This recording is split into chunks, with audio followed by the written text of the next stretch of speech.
Hi, my name's Leah Kellogg. I'm the Administrative Assistant here at Thurston Conservation District. We're here today to show you how to take a soil sample in your garden or in a pasture. Soil testing is a great tool for finding out the different levels of nutrients in your soil and how those nutrients are affecting the growth and health of your crops and pasture. The results of your soil test will help our technical staff at Thurston Conservation District to determine what kind of amendments or fertilizers your soil is deficient in, and will provide you with site-specific recommendations. If you're wanting to prepare beds or field for a new crop, improve the growth of your existing crops, or if you're experiencing any issues with your plants, soil testing can be a great place to start. Today we're going to be taking two samples. The first sample we'll take in the garden and the second sample we'll take in the pasture. And we have the tools that we're going to use today. So we have just a trowel that will come in handy, and we have a spade. It's really good if you have rocky soils. And we also have two different kinds of soil probes. That is another tool you can use to get a core sample as well. We've got our bucket, and so we'll collect the soil and mix it in here. And then we have our bag, or you can also use a container that we'll submit the sample in and bring it to the Thurston Conservation District office.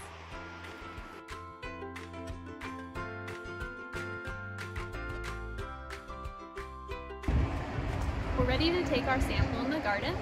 If you're taking a sample in the spring, the best time to take it is March through April, before you're ready to start preparing beds for seeding and planting.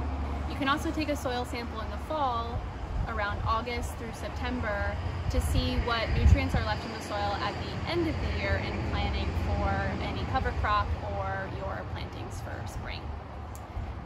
And when you're planting in the garden, there's a few things that you want to avoid. If you have some areas that you recently fertilized or are poor growing spots, those should be sampled separately and placed in separate containers to submit. Now we're ready to take our first sample at 8 inches with our soil probe. So we'll go down here, back up. We've taken our first soil core in the garden. Each core will be taken at about 8 inches. Now we're going to go through the garden in a zigzag pattern and take a total of 7 to 10 random samples to combine all together and submit.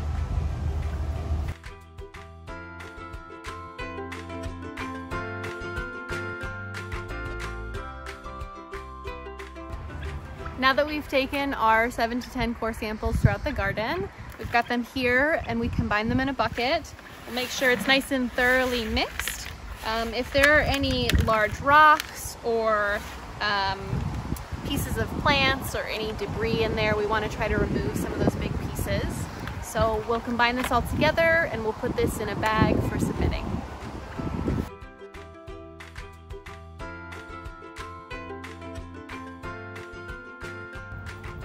We're going to take our soil sample from our pasture. For pastures, if you're taking a sample for spring fertilizing, you'll want to do that in February through March.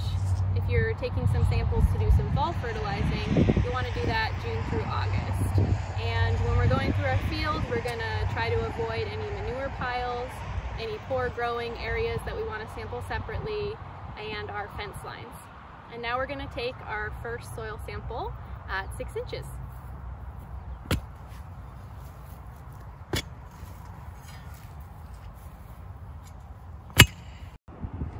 We've got our first 6-inch sample, and we've removed about an inch of the sod at the top with its root mass, and we have our 6 inches here. Now that we've taken our first sample, we'll continue by taking 7 to 10 random samples in a zigzag pattern throughout the pasture.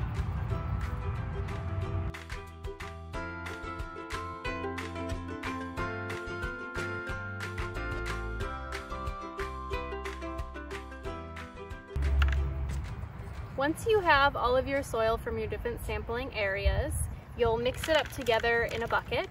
We need about 3 cups total, and if there are any large rocks or big roots and blades of grass, we want to try to remove those as much as possible. And next we'll put it in a container or a bag for submitting. Here's our pasture sample, all bagged up and ready to go. You may want to submit separate soil samples in separate containers if the conditions in your field vary. Here are 3 factors to consider. If you have different drainage, say you have part of your pasture that's really well draining versus an area that's really wet, maybe experiences some ponding. If you have different management zones, say you rotationally graze this field and another area you have your animals in a lot of the time. And if you have any problem areas that are performing differently. Those are 3 factors to consider where you might want to take separate soil samples. Here's our sample from the garden and here's our sample from the pasture. And now that we have these ready to go, we can bring them to the Thurston Conservation District office to drop them off. And if you aren't going to drop off your soil sample immediately, it's a good practice to either store it in the fridge or the freezer to keep it cool until you're ready to bring it in. Now that you've had the opportunity to learn how to take a soil sample, the next step is submitting it. Use the link at the end of this video to fill out the online form. The form will ask you for some contact information and some basic information about the soil sample you're submitting. Once the online form is filled out, you will receive an email with payment invoicing. When you arrive at Thurston Conservation District with your soil samples, there are still a few steps you need to follow. Use the labels found inside the cooler at the front of the office. Add your name, phone number, and a sample ID to each separate soil sample container. Keep in mind that if you're submitting more than one sample, you need to fill out a separate form and create a unique sample ID for each container.